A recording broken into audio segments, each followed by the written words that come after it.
Hello,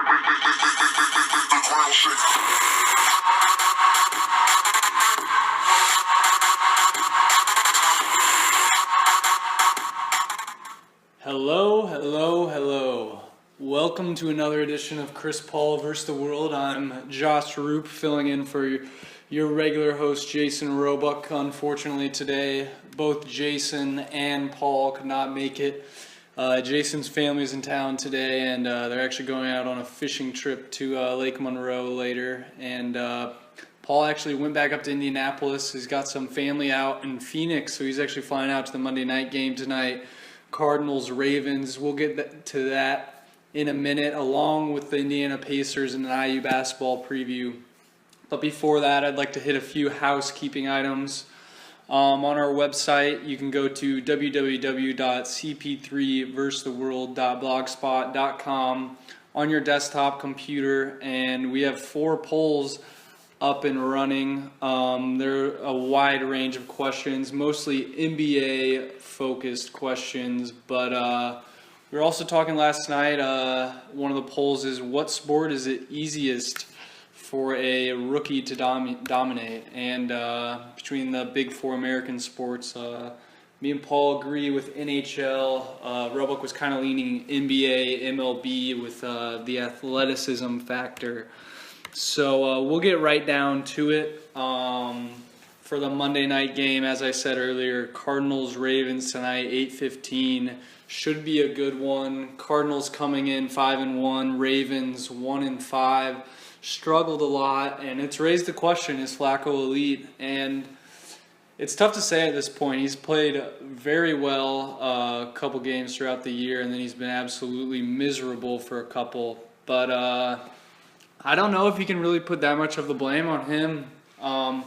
He doesn't really have that much help out on the outside, and his wide receiver, Steve Smith's been hurt. But when he's been healthy, he's been unstoppable almost. But, I mean, Flacco's thrown to him every single play.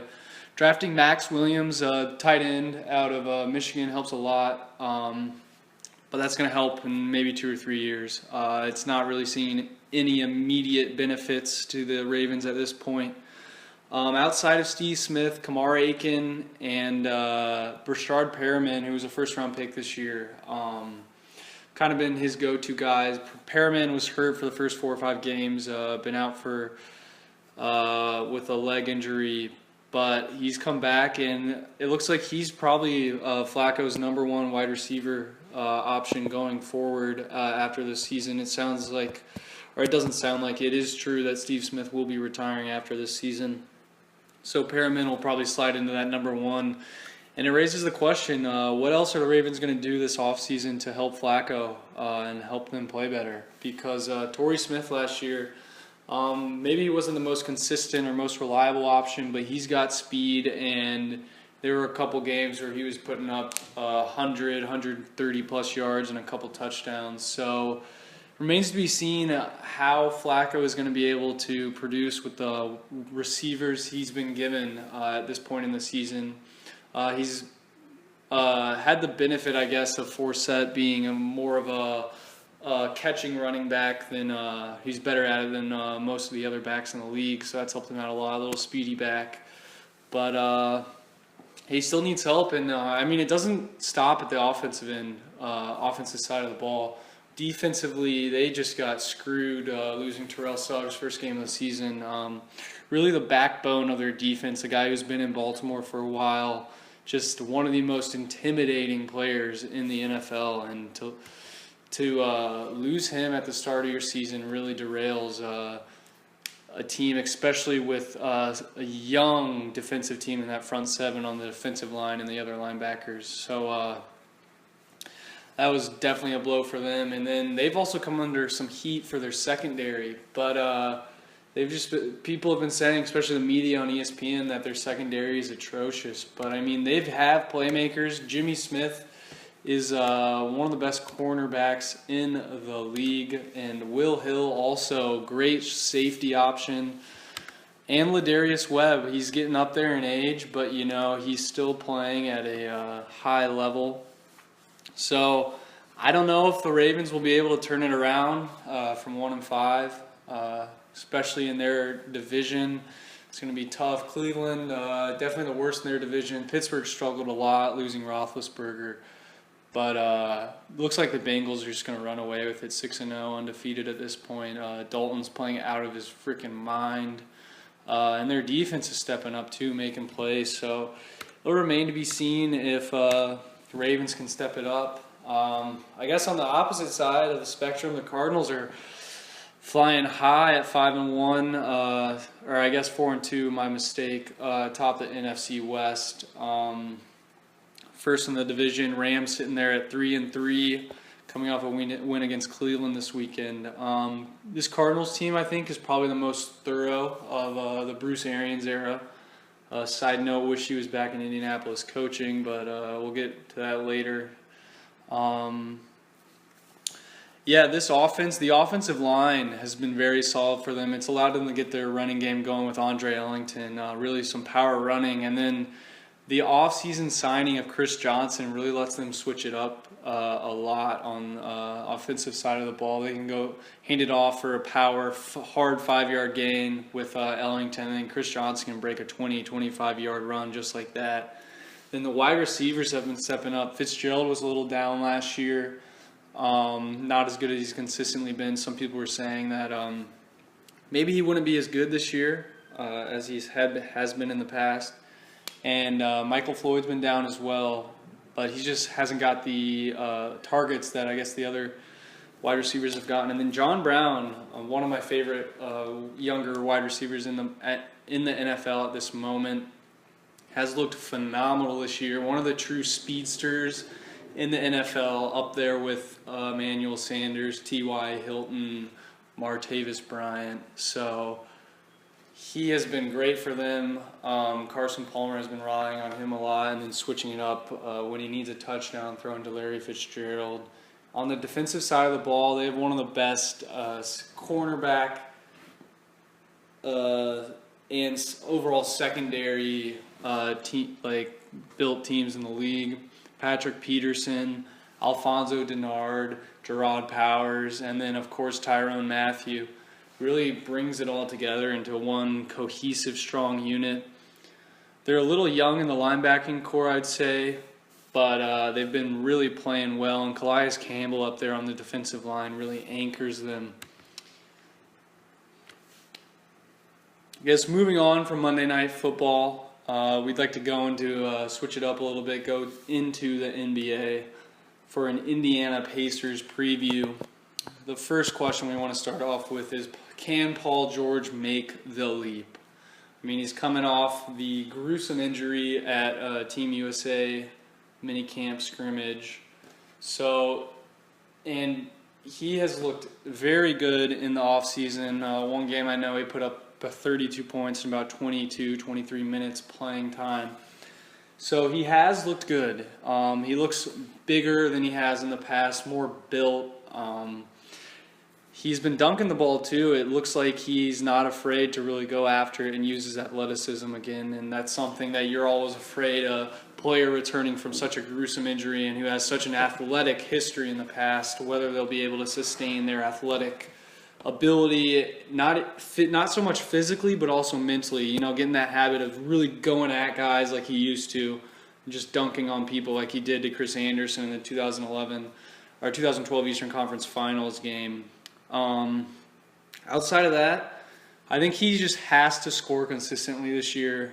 He's going to be the Pacers' number one option by far. I mean, Monte Ellis coming in at the 2 guard, certainly classic gunner who has benefited from becoming more efficient over the last 2 seasons. He played well last year for the Dallas Mavericks, but they were just pretty bad. So I guess he got overshadowed a little bit, his production, and I think the Pacers were able to grab him at a really, really good price, 4 years, over $44 million. Really a good price for him considering what some of the other people got in the market. I mean, Amir Johnson is making more per year than Monte Ellis, which is crazy to think because Monte Ellis knows how to score the ball. I think Monte Ellis really fits into this year's offense because Paul George, if he's having a bad night or an off night, we can just look at Monte Ellis as that second scoring option, a really developed scoring option. guy who's been there in the past who's been relied on in the past to get buckets. I think it kind of goes back to when Paul George 2 years ago, he was trying to make that leap, and he did make that leap into maybe that top 5, top 3 discussion, certainly a top 3 small forward. But the only problem was, like I said, he could not score consistently, and he always benefited from David West being there to dump it off, to hit that elbow jumper, and then Lance Stevenson being there as well, just to get the crowd going and get a timely basket, timely drive. And then Roy Hibbert was always a solid option in the post as well. So with such a, I guess, I don't want to say less complete, but less developed core, it'll be interesting to see how Paul George can move the ball when he's not having the best scoring night. And I think George Hill's role will be a big factor in this, because, last year he was our best player by far consistently and played at an all-star level. It's just weird because he's going to be the third scoring option this year, and this is just a way different role he's played in than the last time he played with PG. Like I was saying, when PG was back 2 years ago with the Hibbert, West, PG, Lance, George Hill team, George Hill was probably 4th or 5th scoring option on that team. And the biggest criticism for him was that he shot the ball too much and that he should dish it more to Paul George, David West, and Hibbert. So coming back, and he's really played he was a scoring guard last year, not only a point guard. So it'll be interesting to see how him and PG mesh. I think there shouldn't really be that big of an issue because George Hill is going to need to score probably 15 to 20 points a game for the Pacers to be pretty good this year. So, yeah, and he'll also have to distribute the ball as well. But coming off of this, I guess one of the biggest downsides of the Pacers this year is that they've just been relying way too much on Jan Mahimi, guy who's been a career backup in this league.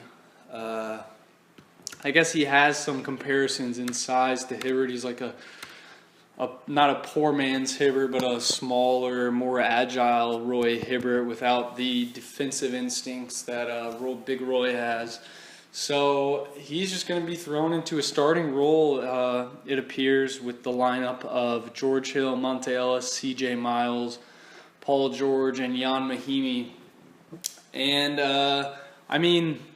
this lineup will be good in the East. I don't think it'll be great. And I would not be surprised if they were a little slightly below average with that lineup. I think they have to do some tweaking throughout the year. I know Vogel wants to go small, play faster, but with the addition of Miles Turner, a big boy who can get out and run the floor and knock down threes, I would not be surprised if he's starting at some point very soon into the season. And I would even say, I would predict that he's starting by the time we get to December, probably at the latter end of November. He'll probably start seeing an increase in minutes. I just don't see Mahimi really panning out. I could even see Mahimi shifting down until like maybe that 3rd or 4th big man spot. Jordan Hill played pretty well last year for the Lakers.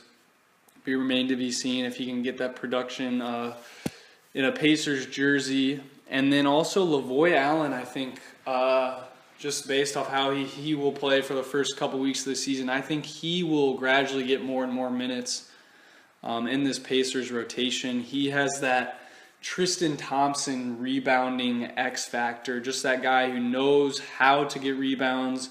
He knows when and where to position his body. Maybe not the biggest guy, 6'8", 6'9" at power forward position, but he's pretty thick and he just knows how to rebound. He just has that intangible ability and that attitude to go after it on the defensive end. Now we'd like to move into a IU basketball preview, but before then, a quick word from our sponsor, the C-Store, the official provider of second and third dinner to the Skark on Morton. Now transitioning into IU basketball, let's get right down to it and dissecting the schedule this year for the Indiana Hoosiers. Out of conference schedule, definitely looking a lot harder than the conference schedule. I know that might sound weird considering IU plays in the Big Ten, and the Big Ten is what I consider to be the hallmark of basketball in the NCAA right now. I guess you could argue the ACC, but Big Ten, that Midwest is where the basketball was bred and born. So I think Big Ten will always be the top basketball conference in my mind. But anyways, IU's got out-of-conference notable games. Home against Creighton. First game of the Maui Invitational against Wake Forest. The big one, December 2nd at Duke, 9:15 start at Cameron Indoor Stadium. You're looking at probably the best team in the ACC playing the second best team in the Big Ten, or the best team in the Big Ten. So that should be, besides the Maryland game, that's probably the best game on IU's schedule to tune into. Looking forward from that.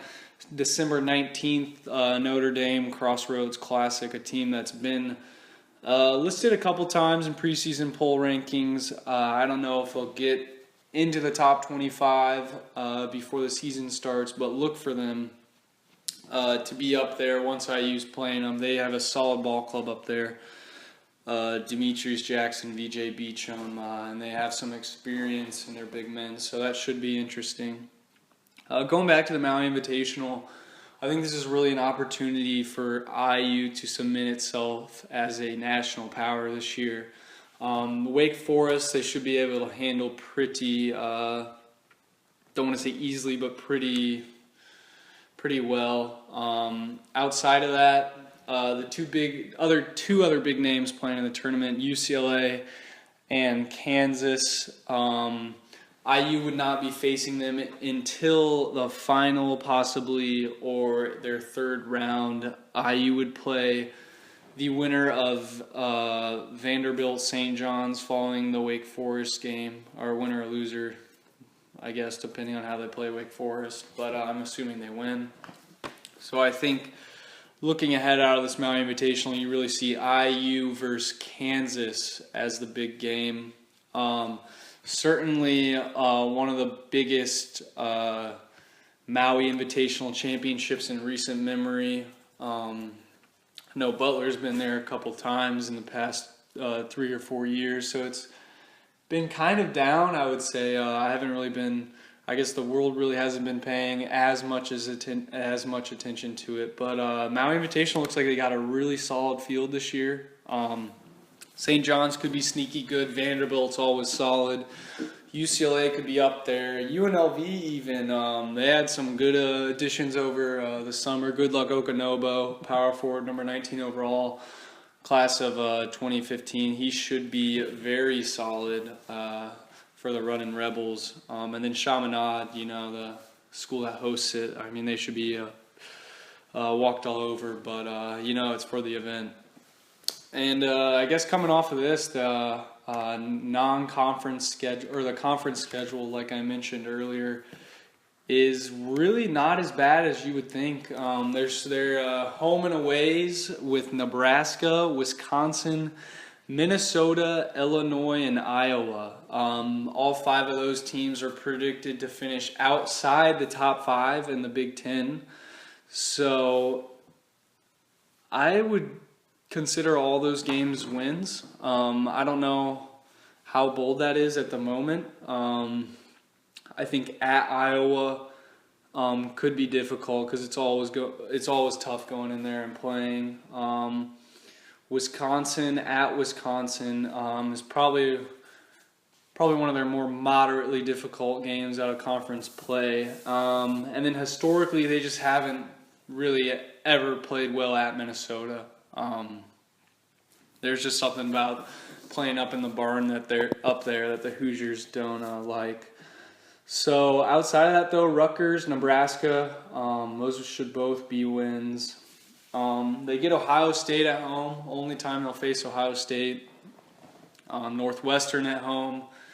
I guess the big games they have down the stretch, at Michigan State, and then home against Purdue and home against Maryland.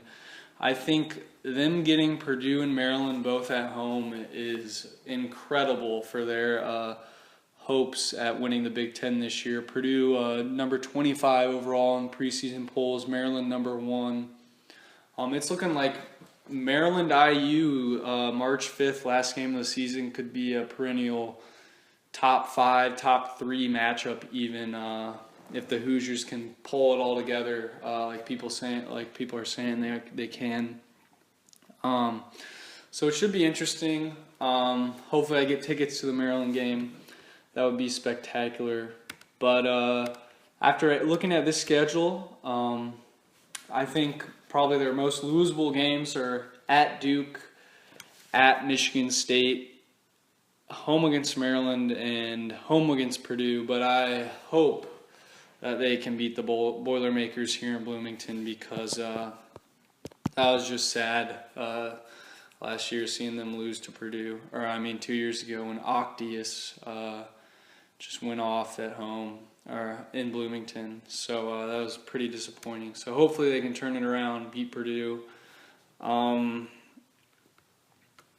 Yeah, that's it for IU basketball at the moment. Thank you for tuning in to another episode of Chris Paul versus the World. I'm not sure when our next podcast will come up, but it should be within the next week or so. If it's not up this Friday, look for it again next Sunday with an NFL preview and a college football recap from last Saturday, even though there aren't very many good games this upcoming Saturday. It should still be interesting. Notre Dame at Temple Saturday night. I think the Temple Owls are on upset alert.